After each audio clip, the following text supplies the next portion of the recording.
धुंध के बाइस मोटरवे पर हद निगाह इंतहाई कम हो गई है। मोटरवे पुलिस ने मोटरवेज को मुख्तलिफ मकामात से बंद कर दिया।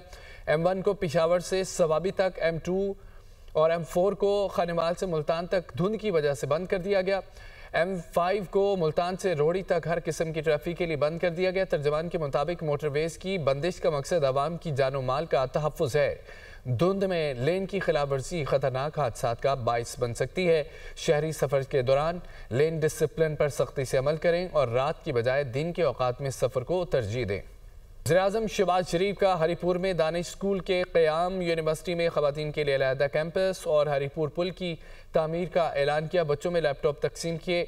इजहार ख्याल के लिए स्टेज पर आने वाली होनहार तालिबा आबदीदा हो गई। वज़ीर-ए-आज़म ने सर पर दस्ते शफ़क़त रखा और कहा कि नौजवान कौम के मवाद और पाकिस्तान की तरक्की की ज़मानत है। यूनिवर्सिटी ऑफ हरीपुर में तालिबात में लैपटॉप तकसीम करने की तकरीब का इनेकाद किया गया। पुलिस के चाको चौबंद दस्ते ने होनहार तलबा को गार्ड ऑफ ऑनर पेश किया। तकरीब से खिताब करते हुए वज़ीर-ए-आज़म शहबाज शरीफ ने कहा कि नौजवान कौम के मेमार हैं और पाकिस्तान की तरक्की की ज़मानत है। मुल्क भर से होनहार तलबा को AI की तरबियत के लिए यूरोप भिजवाया जाएगा। वज़ीर-ए-आज़म शहबाज शरीफ ने इज़हार ख्याल के दौरान अल्लामा इकबाल का शेर भी पढ़ा। मोहब्बत मुझे उन जवानों से है सितारों पर जो डालते हैं कमंद। वज़ीर-ए-आज़म शहबाज शरीफ ने कहा कि पाकिस्तान की मईशत 2023 और 24 में हचकोले खा रही थी। मईशत में इस्तेहकाम आ चुका, अब तवज्जो नमू और तरक्की पर मरकूज है। तरक्की का सफर जादू टोने से नहीं होगा, हमें पाकिस्तान को ग्रोथ की तरफ ले जाना होगा। माजी के फैसलों से सीखकर मुस्तकबिल की तैयारी करना है।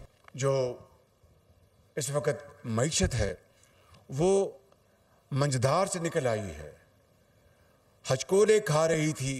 2023-24 में डिफॉल्ट से पाकिस्तान बच गया। अब वो मैक्रो लेवल पर मुस्तहकम है, लेकिन अब उसमें ग्रोथ लेके आनी है। पाकिस्तान अक़वाम आलम में उसी मुकाम पर पहुंचेगा माशी तौर पर जिस तरह हम अस्करी तौर पर पहुंचे हैं। मोदी सरकार के लिए पाकिस्तान का दिया हुआ सबक भूलना नामुमकिन है। अल्लाह ने पाकिस्तानी कौम को अजीम फतह से नवाजा। अफवाज पाकिस्तान की बहादुरी और फतह को तारीख हमेशा याद रखेगी। वज़ीर-ए-आज़म की मुक्के से माइक बंद होने पर माजरत, कहा यह वही मुक्का था जिससे नरेंद्र मोदी को सबक सिखाया गया था। भारत के खिलाफ जंग में कामयाबी मेरी नहीं, पाकिस्तान की फतह थी। आलमी सतह पर पाकिस्तान की इज्जत और तकरीम में इजाफा हुआ। माफी चाहता हूँ, मेरे मुक्के से वो माइक बंद हो गया।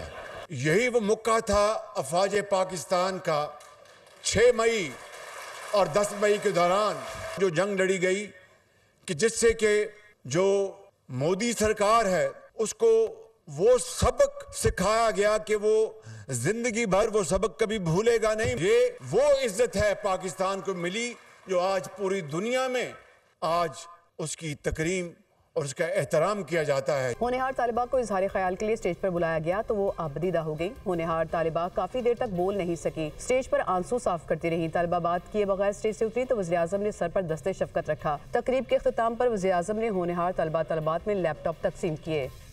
नाज़रीन, बिहार के वज़ीर आला नीतीश कुमार की हरासानी के बाद मुस्लिम खातून डॉक्टर का मुलाजमत ज्वाइन करने से इनकार। भारतीय मीडिया के मुताबिक नकाब खींचने के वाक़े पर मुतासरा डॉक्टर शदीद ज़हनी दबाव का शिकार हो गई। खातून डॉक्टर ने भाई ने सरकारी मुलाजमत न ज्वाइन करने के फैसले की तस्दीक कर दी है। कहा, डॉक्टर परवीन ने तकर्री का लेटर मिलने के बावजूद नौकरी पर हाजिर होने से माजरत कर ली है।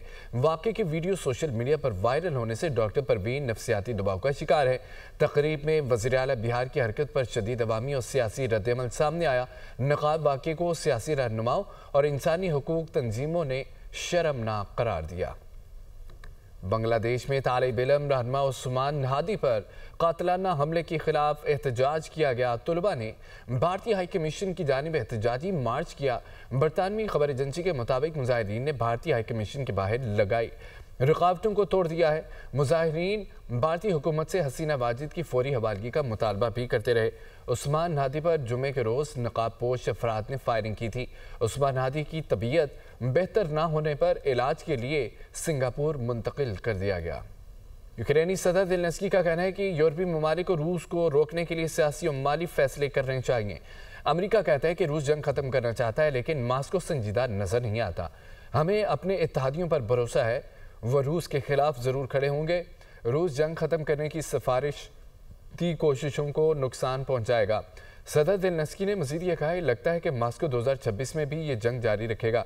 रूस को जंग जारी रखने का फ़ायदा नहीं, हमारे पास दिफा के लिए पैसा है।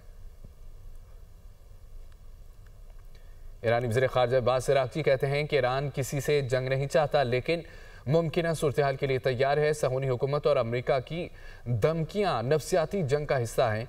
ईरान का जोहरी प्रोग्राम फौजी हमलों से ख़त्म नहीं किया जा सकता। साइंसदानों के कत्ल और हमले भी ईरानी कौम का अज़म नहीं तोड़ सके। अब्बास इराक़ची ने मज़ीद कहा कि अमेरिका कभी दियानतदार मुज़ाकरात का साबित नहीं हुआ। पुरअमन और मुज़ाकराती हल अब भी मुमकिन है। ईरान की हमेशा और अव्वलीन तरजीह सफारतकारी रही है। मुज़ाकरात में ईरानी कौम के जायज़ हकूक़ का एहतराम किया जाना चाहिए।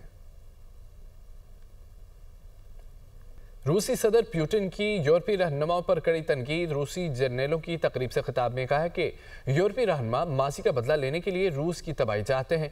रूस के खिलाफ तबाहकुन मंसूबे नाकाम हो चुके हैं। सबकी तवक्को के बरखिलाफ रूस टुकड़े टुकड़े नहीं हुआ। मुखालिफ फरीक मुजवज़ा अमरीकी अमन मंसूबे पर संजीदा हूँ।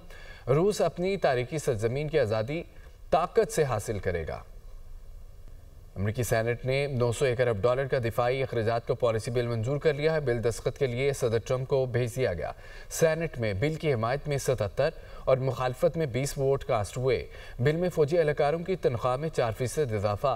यूक्रेन के लिए अगले 2 बरसों में $40 करोड़ की इमदाद भी बिल में शामिल। अमरीकी दिफाई बजट में इसराइल के दिफाई प्रोग्राम्स के लिए फंड्स भी रखे गए हैं। चीन अमरीकी सदर के बयान पर वेनेजुएला की हिमायत के सामने आ गया। चीनी वज़ीर ख़ारजा की तमाम एक तरफा धूंस अमेज़ रवैयों की मुखालफत। कहा तमाम मुल्कों की खुद मुख्तारी के दिफा की हिमायत करते हैं। दुनिया वेनेजुएला के जायज़ हकूक़ और मफादात के दिफा की हिमायत करे। सदर ट्रंप ने वेनेजुएला हुकूमत को गैर मुल्की दहशतगर्द तंजीम करार दिया था। अमरीकी वज़ीर ख़ारजा मार्को रूबियो से कतरी मनसब की मुलाकात हुई। दोनों मुल्कों के दरमियान स्ट्रेटेजिक शराकतदारी पर बातचीत हुई। अमरीकी मीडिया के मुताबिक मुलाकात अमरीका कतर स्ट्रेटेजिक डायलॉग के 7वें मरहले के आगाज़ के मौके पर हुई है। मुश्तरका मुआशी और सिक्योरिटी अहदाफ पर ताउन को मज़ीद गहरा करने पर तबादला ख्याल किया गया। अमरीकी महकमा ख़ारजा ने कहा है कि रूबियो ने मशरक़ वस्ता अफ्रीका के उमूर में हिमायत पर शुक्रिया अदा किया।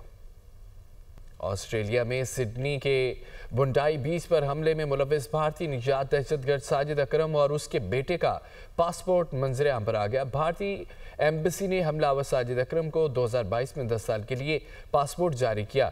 द गार्डियन के मुताबिक ऑस्ट्रेलिया ने 2020 में भारतीय खुफिया एजेंसी रॉ के 2 एहलकारों को मुल्क बदर किया था। भारतीय निजात दहशतगर्द साजिद अकरम और उसके बेटे नवीद अकरम का पासपोर्ट मंजरेआम पर आ गया। भारतीय एम्बेसी ने सिडनी हमले में मुलव्विस भारतीय निजात दहशतगर्द साजिद अकरम को 24 फरवरी 2022 को 10 बरस के लिए पासपोर्ट जारी किया। भारतीय एम्बेसी को पहले दिन से हमलावर की भारतीय शहरियत का इल्म था। भारतीय हुकाम ने जानबूझकर हकीकत छुपाई और अपने मीडिया को पाकिस्तान पर इल्जाम तराशी के लिए वक्त दिया। सिडनी हमले के फौरी बाद भारतीय मीडिया की जानिब से गुमराहकुन प्रोपेगेंडा करके हमलावर को पाकिस्तानी करार देने की कोशिश की गई। भारतीय मीडिया की ये गुमराहकुन मज़मूम कोशिश पाकिस्तान को आलमी सतह पर बदनाम करने के लिए थी। गैर मुल्की जरीदे द गार्डियन के मुताबिक ऑस्ट्रेलिया ने 2020 में भारतीय खुफिया एजेंसी रॉ के 2 एहलकारों को मुल्क बदर कर दिया था। ये एकदम ऐसे नेटवर्क के खिलाफ किया गया था जिसे ऑस्ट्रेलियाई खुफिया इदारे ने जासूसों का गठजोड़ करार दिया था। माहिरीन के मुताबिक सिडनी हमले में मुलव्विस दोनों दहशतगर्द भारत की खुफिया एजेंसी रॉ से मुंसलिक हो सकते हैं। सिडनी हमले में मुलव्विस भारतीय निजात दहशतगर्द साजिद अकरम ने भारतीय पासपोर्ट पर फिलिपाइन का सफर भी किया था। दोनों हमलावर बाप बेटा 1 नवंबर 2025 को फिलिपाइन पहुंचे और 28 नवंबर को मुल्क से रवाना हुए थे। ऑस्ट्रेलियाई मीडिया ने ज़राए के हवाले से दावा किया था कि साजिद अकरम और नवीद अकरम अस्करी तरबियत लेने के लिए फिलिपाइन गए थे। दोनों ने फिलिपाइन के जनूबी शहर डावाओ को अपनी हतमी मंजिल बताया था। आगे बढ़ते हुए आपको बताएं कि वज़ीर-ए-आज़म शहबाज शरीफ आज इस्लामाबाद में इकबाल फ्लाईओवर का इफ्तिताह करेंगे। वज़ीर दाखिला मोहसिन नकवी कहते हैं कि 1.5 अरब की लागत से मनसूबा 77 दिनों में मुकम्मल किया गया। एक नया मनसूबा ला रहे हैं जिससे 2 साल में इस्लामाबाद तब्दील हो जाएगा। प्राइम मिनिस्टर साहब यहाँ पे आ रहे हैं और इस इकबाल फ्लाईओवर का इनॉग्रेट करेंगे। ये तकरीबन 77 डेज़ में इन लोगों ने CDA ने ये कंप्लीट किया है, जिसके लिए मैं पूरी टीम को जिसने दिन रात यहाँ लगाया उन सब को ये क्रेडिट दूंगा कि ये उनकी मेहनत से कंप्लीट हुआ है। प्रोग्राम लॉन्च कर रहे हैं विजन 2027, जिसमें 2 साल के बाद आपको ये शहर किसी और तरह का नज़र आएगा। हम तकरीबन छोटे बड़े तकरीबन इस टाइम 130 प्रोजेक्ट्स पे काम कर रहे हैं। कुछ बड़े हॉस्पिटल्स इंशाल्लाह ताला आपको बताएंगे आ रहे हैं और बहुत सारी चीज़ें जो हो रही हैं, तो होपफुली आप अगले दिनों